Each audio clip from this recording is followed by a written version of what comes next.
Right, let's get going.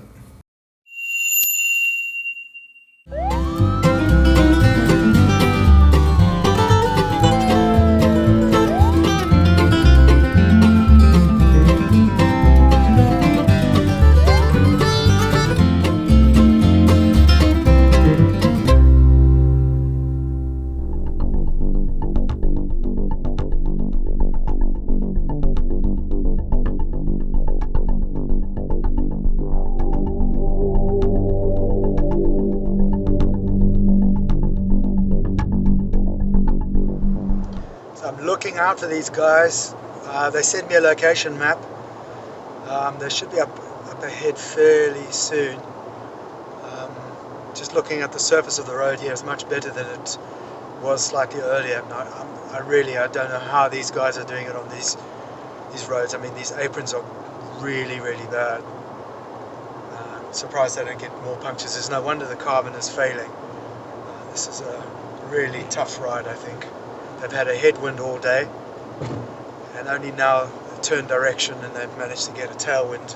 So we are about 25 miles south of, east of San Angelo.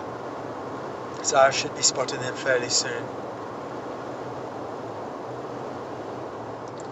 Such a vast country. Enormous expanse, just quite featureless actually. There's very few hills here, so when the wind blows I should imagine it must be hell to ride.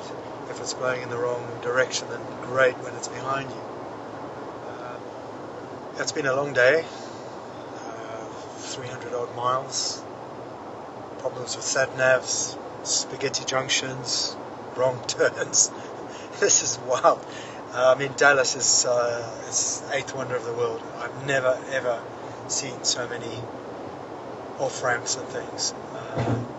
Quite incredible that I managed to get here okay. Then my data died in the middle of a spaghetti junction, so I had to pull off and I got lost, and had to buy data again in the UK, which was interesting. So I kind of drove blind for a while, but we're on time. I should be seeing them fairly soon now. It'd be nice to get to the hotel, and I've got to remind myself that these are the tired guys, not me. Cotton fields.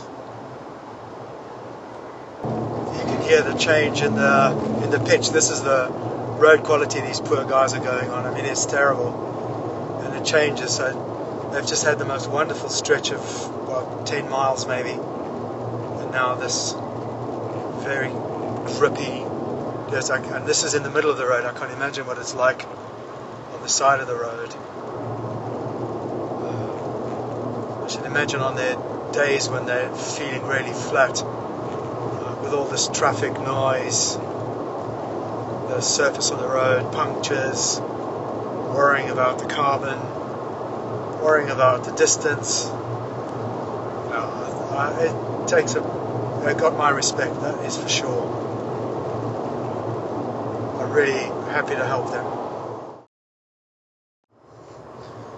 I know they're on this road because I've just passed them from the other side, so I have to come up behind them now, and you can see them from an angle that you don't normally see them in because they don't have a chase car, except for today.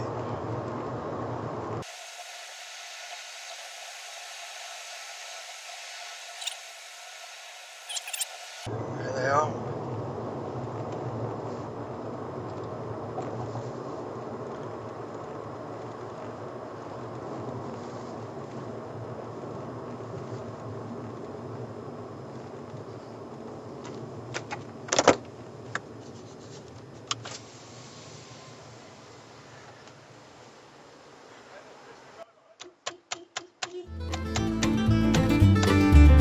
Yeah, baby!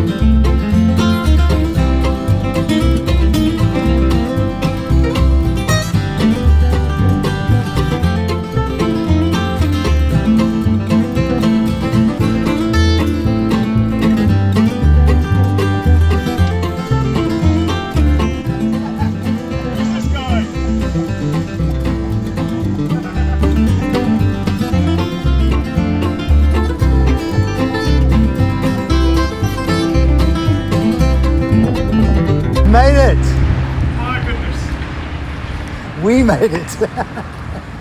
Nice to meet you, Francis. Nice to meet you. Thank you so much for coming. No worries. You're a maniac. Hello, bro. You're getting a How you hug. doing? How you doing?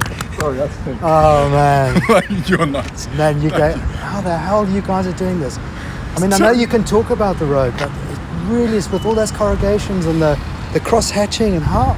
You must really be bad. knackered. Do we like every time we move into the actual road, Yeah. when we see there's nothing coming, because it's smoother, Yeah. we're like, oh, this is so nice. But then we can only do it for 20 seconds. And then we're back on like this. It's just like people don't understand. Like you can't imagine unless you've been riding on it or seen it firsthand. It's terrible. It's stuck down gravel. Yeah. We're not joking when we say I that. promise you, I don't know how that thing is still going. I swear to God, I'm so glad I'm here. Welcome to San Angelo. This is a great place to come to. Let's have a look and see what we've got. You can see that there was a complaint that it's punched a hole through there. That's okay. You can see the crack runs all along the edge of where this tube is connected. And then it starts to peter out along here, which tells you the movement is all happening up here. And this brace has done its job. So what I'm going to do is remove this material here. Then I'm going to try and consolidate this join. I'm going to scuff this area so we get a decent bond. And then we'll see as I go. Fairly straightforward. You can see here it's also crept down on this edge here. So I'm going to have to bond this area.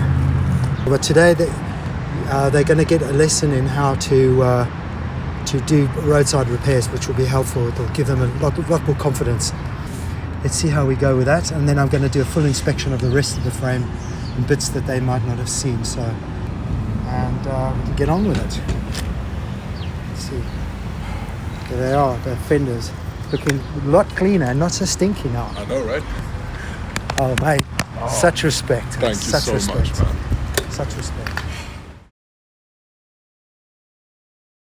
I've got Justin's bike here. I've kept it in my room after I did the repair out on the street. It's obviously got this compression tape on it, so I need to get it off and just see what I've got left, because I don't really, if I've got any time, I've got to look at it now in case I need to make any adjustments or add any more epoxy or carbon. So let's unwrap it.